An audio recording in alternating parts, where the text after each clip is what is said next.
Welcome to our video on program evaluation. Program evaluation is a systematic process that helps assess the effectiveness, efficiency, and relevance of a program.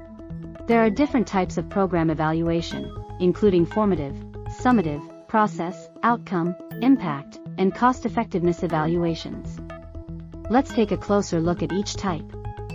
Formative evaluation focuses on the development and improvement of a program during its implementation. Summative evaluation assesses the overall impact and outcomes of a program. Process evaluation examines the implementation and delivery of a program. Outcome evaluation measures the short-term and long-term effects of a program on its participants. Impact evaluation assesses the broader societal changes resulting from a program. Cost-effectiveness evaluation examines the efficiency of a program in relation to its costs. Conducting a program evaluation involves several key steps, including planning, data collection, analysis, and reporting. Program evaluation is crucial for decision-making and improvement, helping organizations make informed choices and enhance their programs.